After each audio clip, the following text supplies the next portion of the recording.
Greetings, great things. It is Q Talks once again, and we are back for another episode of Black Swan Theory podcast. Today, the topic is You are not hard to love, you are simply difficult to control. So, first of all, I did want to say you can see the background is the setup is a little bit different. I've kind of moved my space around and I decided to put my sofa over here, so it's a bit more of a chill vibe for this podcast episode. And if you see me because usually I would be sitting at my desk, which I've now moved over there. But if you see me adjusting this, it's because it's chilly, it's cold. So please excuse me. Oh, I just realized I don't have my mic on, so I'm gonna turn my mic on. 1 second. Okay, we're back. The mic is on. And yeah, back to today's topic. Because I am quite relaxed, usually I would read off my phone a little bit. Like I would have some bullet points to kind of guide the structure of the podcast.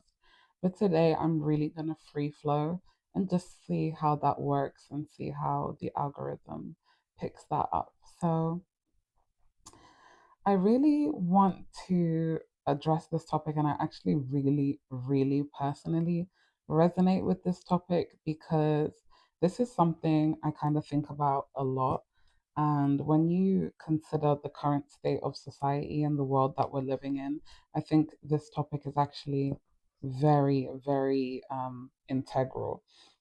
I also do feel that this conversation isn't so easy to have because it can be a bit like contradictory. I think it's sometimes hard for people to hold this type of idea in their head, but I challenge you to just be open minded, reflect on your own personal life, and reflect also on what could benefit the world as a whole, right? Like, if we all took on a little bit more of a certain type of quality, how would that reflect on the whole of society?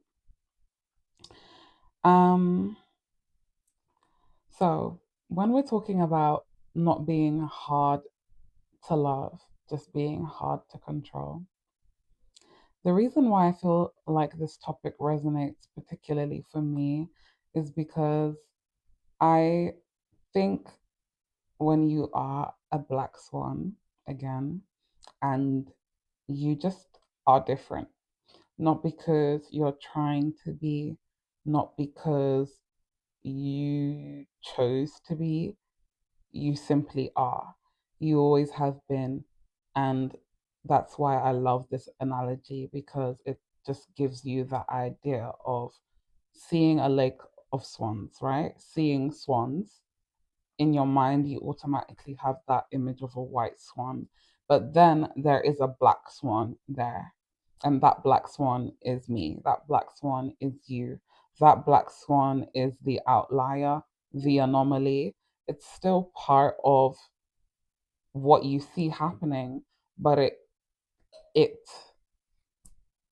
it invites a different conversation or a different perspective. I feel that I've always been that person, and when I look back at my life, I look back at my childhood and things like that, I realize that I've always known myself to be to not want to follow the status quo in some way, shape, or form. I've never been extremely rebellious, but I have always been a questioner, a skeptic, a thinker, an open minded person, right? And I think that is what led me on the path that I find myself on. Because one of the things that my mom even told me when I was a child, I remember once she got frustrated with me and she was like, "Why everything? Why?" Because anything that she would tell me, I would always ask her, "Why? Why is this like that? Why?" Because as a child, I was very inquisitive. I wanted to understand and I wanted to make sense of things. So, why was always a question in my mind. Why? I also think this thirst, this thirst and this quest for understanding, because I was going to say wisdom or knowledge, but I think it's really a desire to understand, right? That has always caused me to seem slightly difficult to control, because in settings and scenarios where people are expected to follow the status quo, don't question, just do, there I was always questioning and trying to understand, well, why do we do this and why? And I think for a long time that drove me to look at the world in a different way. And I think that's quite beautiful because it made me very inquisitive. It also allowed me to entertain many perspectives in my mind at once, which I always think is kind of like almost a little bit of a gift or a talent, because when you're able to consider many perspectives at once without having to hold on to one fixed perspective, you're able to think broader, even broader, right? And I think for me, I've always wanted to think broader because I have always been someone that naturally notices the details of things. And I always want to make it all make sense. And if you are like that in any way, then you can probably relate to this, right? When you are like this, some people can find it to be slightly annoying, or they wonder why you are like this. But for me, again, it never, maybe some of it did come from, being, other things, let's say like things that have happened to me that may cause me to want to understand things. However, I also think it's just a natural inquisitiveness that has always come from inside my soul, because this is a human experience that we are all here having, right? And I have always had thoughts about this experience, and I've always wanted to comprehend this experience and comprehend it in the way that makes the most sense to me, right? And that is as close to the truth. When you are considered to be hard to love, just take it back to the topic, and that is just because you're actually difficult to control. It can be painful because you can start to think or tell yourself that it's something about you, but it's not anything about you. It's just the fact that the way you are challenges people, right? And people don't often like to be challenged in life. People don't often like to challenge themselves. All of what I just previously explained, not everybody's brain is like that. Not everybody enjoys that. Some people don't want to ask questions. Some people don't want to know. Some people don't want to understand. They just want to go with the flow. They just want to go with the status quo. They just want to be told what it is, and they don't want to have to wonder whether or not that's true, right? So when we live in a world like this and you are that outlier, that different individual, the person who thinks and sees differently and speaks differently. Ooh, ignore that. It's early in the morning, but we don't need to eat. We need to talk right now. Um, that is something that people, like I said, can find just difficult to deal with. But at the end of the day, we are not trying to make our life about being easy to deal with, right? Because what's that about? We're not here to make ourselves easier for others to have to interact with by shrinking ourselves, by shrinking our mental capacities, right? By shrinking our faculties. I have never agreed with that. And even though I might have performed that in some ways myself, it's still not what I think benefits the whole. Because in a lot of ways, for a long time, we've been taught that the more that we can all think the same, do the same, be the same, the better that makes society for everyone. But that simply isn't true. Being hard to control is such a layered topic. I think that's why I'm even like not sure from what angle to come at, because there are so many levels to this. And again, being hard to control does not mean that you are trying to make other people's life difficult, right? It simply means that you are exercising your own autonomy. And when you come from certain structures, you come from certain cultures, you live in a certain type of place, this this makes you the disruption. And it's very interesting to observe because, to give an example, right? I come from a certain kind of cultural background.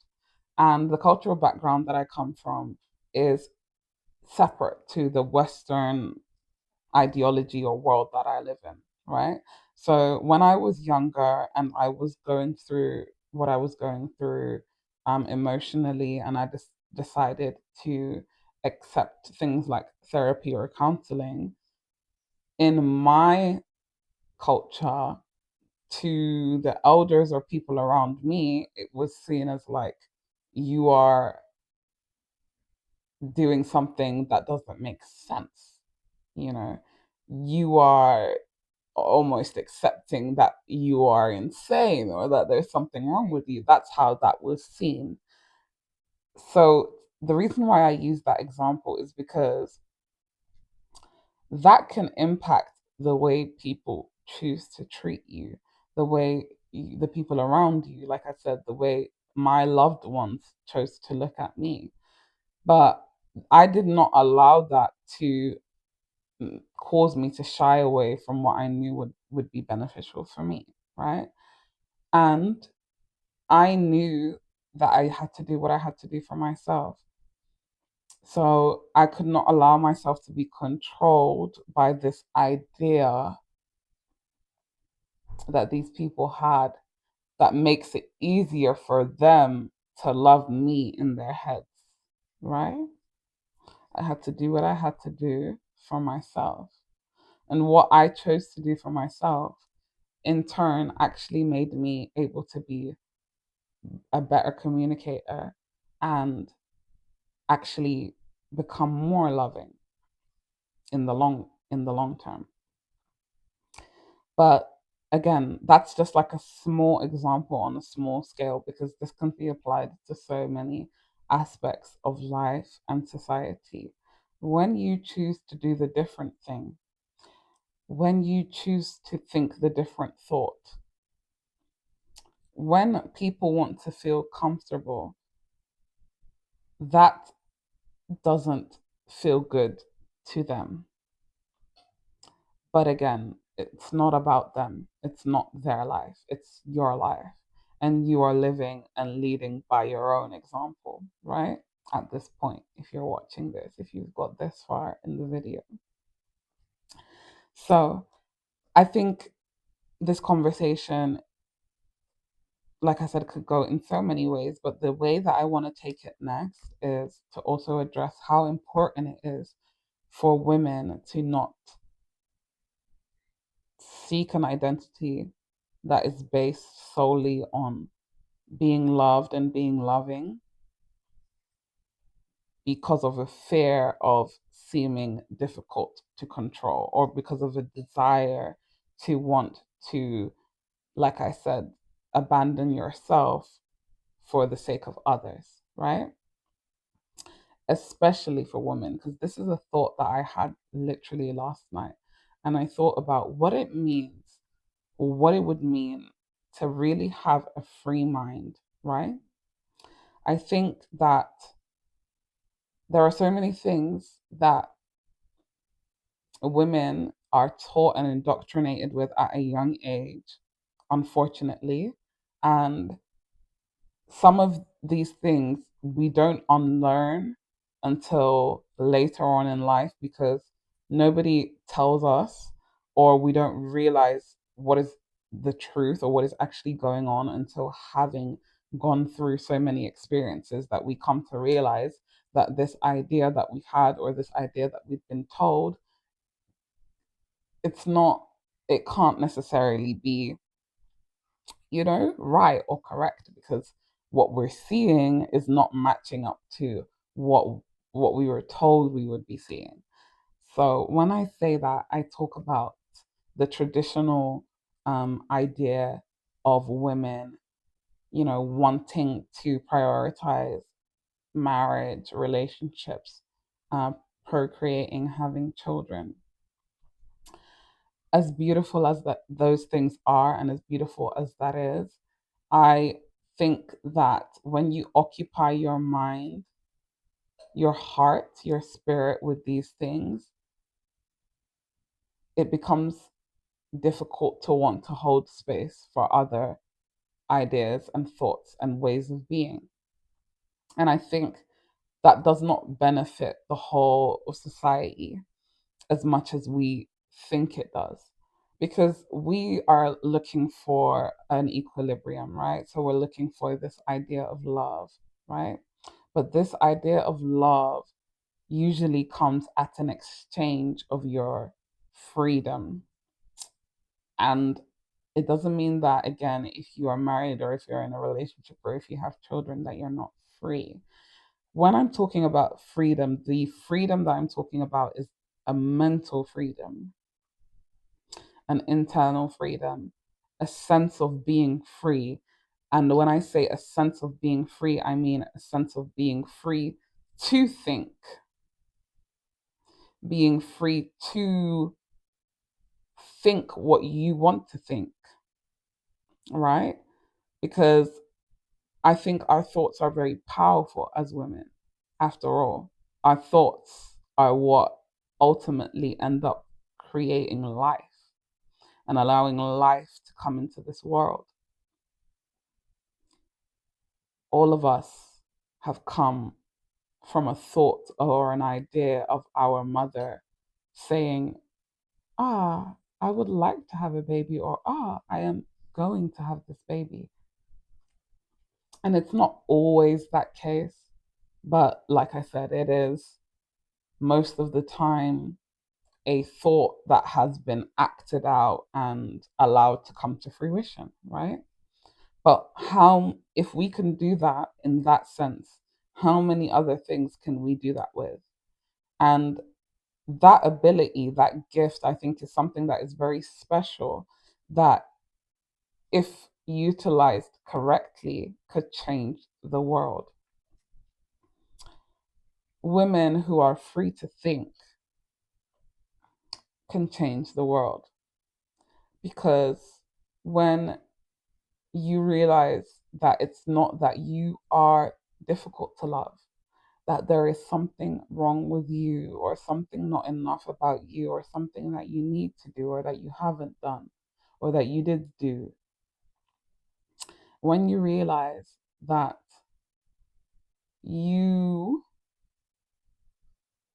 are as free as you choose to be, and that your love shouldn't come at, you shouldn't, you being loved shouldn't cause you to lose the sense of control that you have over yourself in your life, right?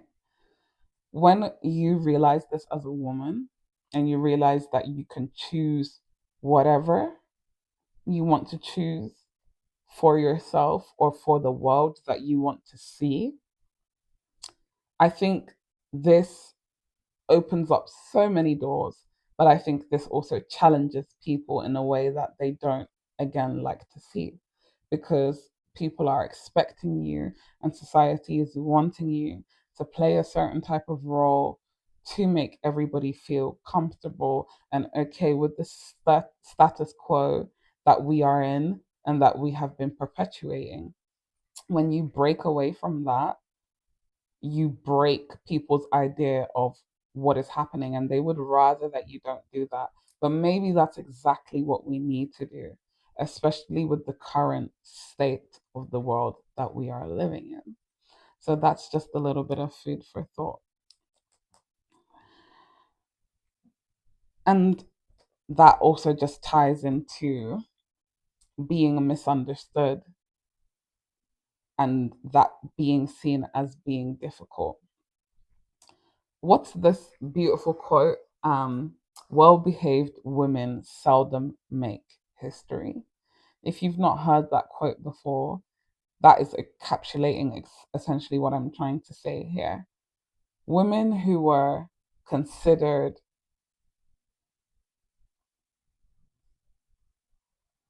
and that doesn't mean that, you know, there aren't women who were loved and followed the status quo that didn't make history. It just means that a lot of women that did make history have had fingers pointed at them, um, things said about them, and have had their lives questioned because they chose to do something different, even if that was only slightly. But being misunderstood, right, which I have experienced a lot. So I could tell you so much about that. Being misunderstood doesn't make you difficult, right? Just because others are struggling to comprehend what they are seeing, a black swan on the lake, it doesn't make you the problem. When you allow yourself to not have to be easy to control, easy to stomach, to be loved, you are reclaiming your ability to trust yourself, right? Because I think so many of us, this is how we lose our trust for ourselves. This is how I felt like I've lost my trust for myself, because I felt that despite what my efforts that I made to be loving, I still I still was perceived as difficult. I still was seen as, you know, difficult to control by the people around me. And then I started to wonder, why is it that these people want to control me in order to love me when I just want to love them and I don't want to control them at all? Why do why am I not worthy of receiving love unless I conform? And that's when I started to realize that that isn't love. That's not the love that I want anyway. And that's not the love that I have in me, because the love that I have in me doesn't seek for others to conform before I can express it. I simply love. That's what I am. That's how I am. So once you start to realize that you don't have to be a certain type of way, you don't have to act like how anybody expects you to. You just have to be true to yourself. Then you start to realize that a lot of these ideas of love that we have are based on something quite different, in some instances even quite opposite to that idea of love that we hold and we entertain. To round everything up and tie back to some of these notes that I have, right? I want to say to you this is something that I wrote down. When you stop abandoning yourself, some people feel like they are losing power, right? But again, that's not your problem, because why do people feel like you choosing them over you gives them a sense of power and makes you easier for them to love? What is that all about? Genuinely, seriously, you know? Another thing I wrote is that some people don't struggle to love you, they struggle to control you. And that is a very, very deep one. I'm going to repeat it again. Some people do not struggle to love you, they struggle to control you. And that can be on so many levels, from family to relationships to friendships to even work relationships, right? Being respected and being easy to control are not the same thing.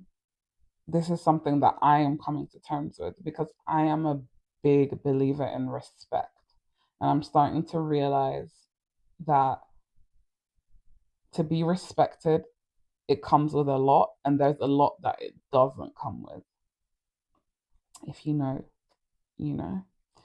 So, yeah, I say all of that to say, in this episode, and what I really want you to take away from this episode, is that authentic people, black swans, beautiful black swan that you are, we disrupt old dynamics, okay? We are not responsible for other people's comfort with our growth.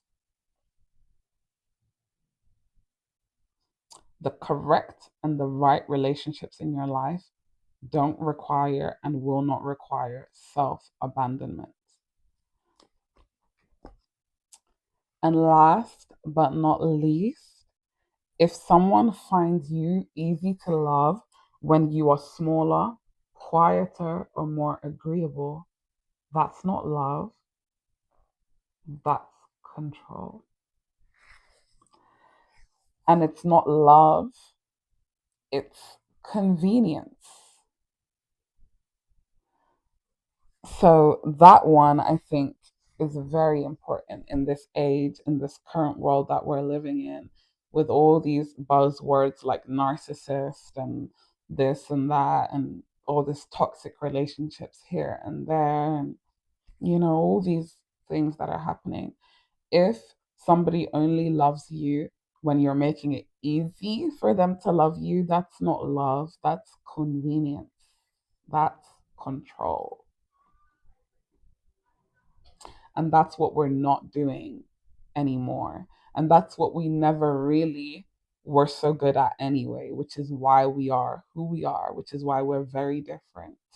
And we're okay with that. So, yeah, I love you guys so much. I hope you enjoyed this episode, and I will see you in the next one. Love.